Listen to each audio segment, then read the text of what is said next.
We hope you don't have cancer, but if you do, this show's for you. The Stupid Cancer Show!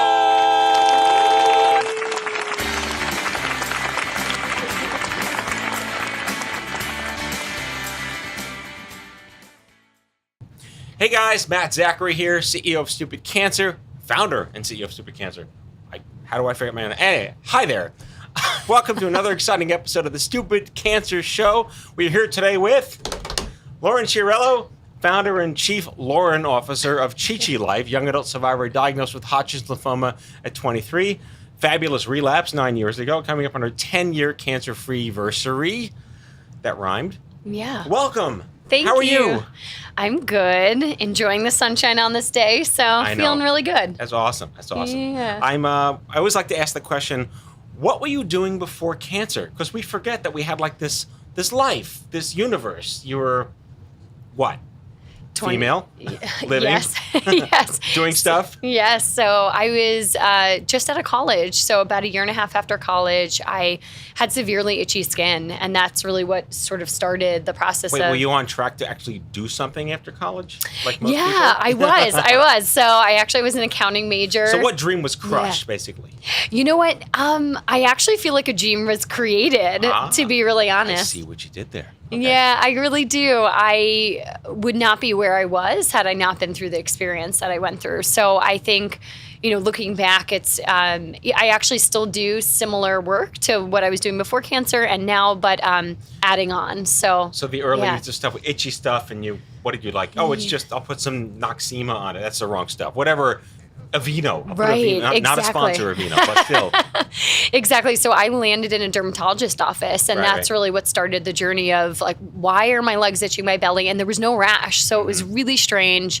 But it was so distracting in my day-to-day in my work that I had to get it checked out. Right. So I also felt a lump above my collarbone that was getting larger, and I didn't know if it was that doesn't belong there. Exactly. Yeah. Right. I know. I'm like, okay, maybe I'm going crazy. I kind of really did think that. I was not sure if it really was something to be concerned about, but it was something that I noticed. And at the end of the appointment at the dermatologist office, I mentioned it to her, and she said, go to a general practitioner and get a chest x-ray, get blood work, and just kind of go on that path. She didn't let me know at the time that she had thought anything was wrong, but I was brand new to the city. I'd lived at home for a year after college. And you were native here, New York? Yeah, Westchester County, so that not counts. Too far. Yeah. Much north, it's like upstate, so I know. You're good to go. Okay. It's a 1 hour radius, right? Yeah, so native New Yorker, and so I just moved in with 2 roommates, and anyway, so started sort of on that path of figuring out what's going on to my body, and I had just started, working really, and it was new space. I didn't really have any doctors, so I kind of was just like looking on my insurance website and figuring out like who do I go to, and just kind of followed that path, and eventually was diagnosed with Hodgkin's lymphoma, stage 2A. Were you relieved? Was there a sense of like, oh my God, it's something. I'm not crazy. Yeah, I mean, I think yes and like no. What the fuck? Yeah. Yeah. I mean, yes and no. I think with the itchy skin, it's not like my mind just instantly jumped to, oh, I have cancer at all. Well, even non-Hodgkin's lymphoma, that doesn't say cancer. Yeah. That's a lot of syllables that don't mean anything. Yeah, Hodgkin's for me, not non-Hodgkin. But yes, I hear you, And so when they had first mentioned it, I said lymphoma, and I'm like, wait a second. I'm like, that's a blood cancer. Like, I had known what it was, but it's not like, I know with you, like brain cancer, right, lung cancer, breast cancer, like a lot of them do have the names and the titles, but this one, does not. And so I went through, luckily it's like one of the best ones to have is really sort of what they told me. So I felt some solace in that I was like, at least there's a plan. Yeah. So, and as an event planner and fundraiser, I was like very happy that, okay, there's a plan. We got some options and went through 6 months of chemotherapy. And then I was still working full time. I was at the time working at a social services agency in fundraising and event production, and I would get my chemotherapy every other. You worked all through this. Yeah, that's crazy. All through it. You did your hair? I did. Yep. Yep. Well, clearly. It came back. Yeah. It actually came back a lot curlier. Okay. And so I embraced the curls. I Nice. used to straighten my hair and flat iron it and blow dry it and make it all straight because it was more wavy. And when it came back really curly, I was like, I'm embracing the curls and just put a little gel and I'm good to go. Nice. And then you were pronounced disease-free. Yeah. Or so famous last words. Yeah. So I thought. And I was in remission for 6 months. During that time, I ran my first half marathon. I fundraised for Leukemia and Lymphoma Society, raising money for cancer research and programs. And I didn't see the cancer returning. It's not that common to relapse. And I just felt like it was behind me. At that point, I was 24 and just ready to kind of keep moving on with my life and had felt like taking on that challenge of a half marathon. I grew up an athlete, so I'd always been active, but had never taken on a distance of 13.1 miles. And it was an exciting achievement and felt like I was giving back. And with that, unfortunately, the weekend of the race, felt the lump above my collarbone come back. Man. It was literally that weekend. Not that there's any good time for that to happen again. Yeah. And I ran my race and had so many people come down and cheer me on. It was down in Florida and Orlando, running through Disney's, which is super cool. And unfortunately, at that time, I had to then leave work for 6 months. I was at Memorial Sloan Kettering Cancer Center as an employee. So I was working in their development department in events and fundraising. So kind of wild to be just starting working there, 3 months. And then you were a patient there. Remission, yeah. That's weird. Yeah.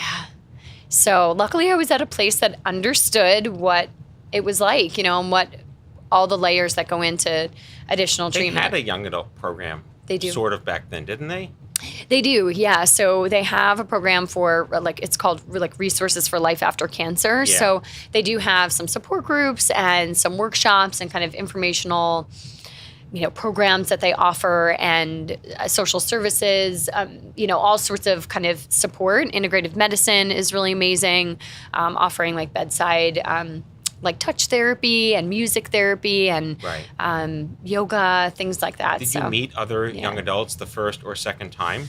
More the second time, I would say. So the first time I felt like, okay, just kind of powered through. And I think the second time was really what allowed me to kind of be like, okay, this is serious. And I knew the treatment from what they were telling me was going to be a lot more intense the second time around. So my first question to my doctor was like, who can I talk to that has gone through this? Right. And that's why I feel like Stupid Cancer and a lot of other organizations that provide these communities that you can connect with people who have just gone through something like what you've been through or what you are about to go through, and you can learn from them.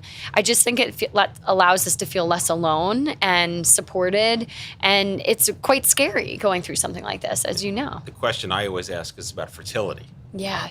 We're really big on, A, were you told? B, did you make a decision based on being told? And C, if you did anything, was it covered by any semblance of insurance? Yes. So, yes, I was told.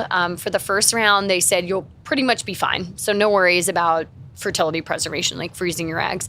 Second time around, they said there's a really good chance that you'll go into menopause. So luckily how I was, in my cycle, they're like, you have time. You can freeze the eggs. And I did. And it was at the time I applied for, it was a program called Fertile Hope at the time. Sure, yes. And then it was acquired later on by Livestrong. Right. So you were a beneficiary. Yeah. That's wonderful. So it was it was like Christmas morning, but times 1,000 because it's very expensive to go through that process. Certainly And is. It's something that I still incur costs. It's $1,000 a year to keep the eggs frozen. Right. And this was 9 years ago. So you could do the math that it adds up each year for sure. So, and I'm married now. I got married 2 years ago. And which is another conversation about how do you disclose that on the first date. By the way, I have lots of baggage. Not that everyone doesn't have baggage, but that's kind of a mic drop moment. It is. So kind of crazy enough, my husband and I met, I was on a bachelorette party and he was at a bachelor party down in Florida. We met at a bar called the Daiquiri Deck in Siesta Key, Florida. We were just hanging around, group of guys, group of girls. And then we end up, kind of the whole group hung out that weekend. And we were hanging out at the beach, talking just sort of about life. Like we'd already had this sort of instant connection. And somehow we were talking about how he actually actually was misdiagnosed with leukemia for like an afternoon, That's essentially. Your door in. That was my door in. So he was like, could you imagine being in a room with your parents and being told you have cancer? And I was like, me. Actually, I can.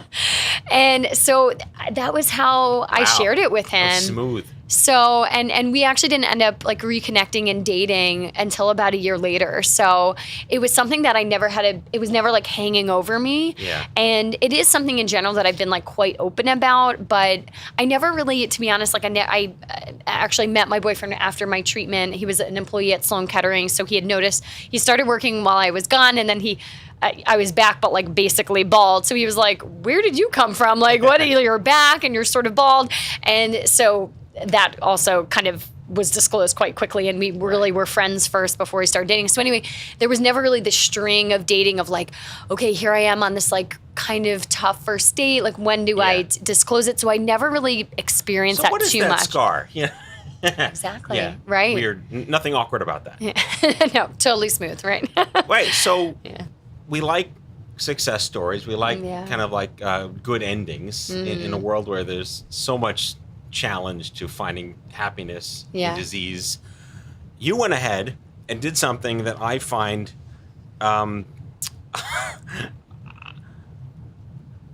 this is called the dramatic pause, folks. I was going to say hysterically laughable and inspiring, which is starting an organization in the patient advocacy space out there. Yes. So Chi Chi Life was started. Why? So I say that lovingly. Yes. Just total love right here. Why? So the cancer advocacy piece of my business, it also like incorporates fitness, fundraising, event planning, and then the cancer advocacy. I have a passion for helping others and connecting others and allowing us to come together as a community to help us feel less alone, which I was talking about earlier. So within that space, I'm a part of the patient and patient volunteer program at Sloan Kettering. I speak to patients and their families going through treatment, mostly preparing for stem cell transplant, as well as share my story from the patient perspective to nursing staff. And I've had a few other opportunities to speak, just depending on kind of how it comes up. And I also give back through fundraising. So my passion really is to help find a cure, and also help to fund programs to allow us to feel, like I said, just less alone, that can help make a really challenging, a life experience a little more graceful, if that's possible. And so I participate in a few fundraising events, and I gather teams. And so that piece of the cancer advocacy work, and always just learning to hear like what's going on with the rules and regulations and what kind of... And there are many of them. Yeah. And like, how can I, sign different, petition for different bills to go through. And so that's been that space. And for me, fitness changed my life, and it really inspired me to start my own business. And so that was almost 4 years ago that I started Chi Chi Life. And I love the pay it forward stuff. When people really do it for the right reasons, and they can see a value, and you're touching people's lives literally every day. Which is a big deal. Yeah. It's not just a nice to have. There's some real tangible stuff going on. It is, and for fitness, especially for me, it changed my life. My teachers changed my life. They were the ones that inspired me to become a teacher. And I feel like, yes, I went through cancer, but oftentimes really people deal with all sorts of, whether it be mental, physical challenges in life, perhaps loss as well. And there's just so many layers of difficult things that we experience in life. And so I try to inspire through my teaching, and I'm quite open and public about my story because I feel like it's a story of resiliency and bouncing back and moving forward, and trying to find really the positive, spin in life, and how can we be more vulnerable and open and find compassion and kindness to ourselves, to one another. Use a little more compassion and kindness these days. Yeah. So, well, Lauren Chiarello, young adult cancer survivor. So nice, she got cancer twice. Founder of Chi Chi Life. Thank you so much for coming on the show, sharing your story. We'll put links below in the description to everything that she is. You can check her out. Good stuff. Thank you. Really good stuff. Congratulations on your survivorship of stupid cancer. Thank you. And yes, I would love to have anyone come and take class or Yep. come and see me. So it would be fun. All right, folks, there you go. Another wonderful episode of the Stupid Cancer Show. Thank you for listening, and we'll see you back here next time. Bye-bye. Hey, everyone. Thank you for watching our show. Please subscribe to our channel and click the notification bell so you are alerted whenever we post new content. Follow us online at stupidcancer.org, Facebook, Twitter, Instagram. You know the deal. Stupid Cancer. We make young adult cancer suck less. Bye-bye.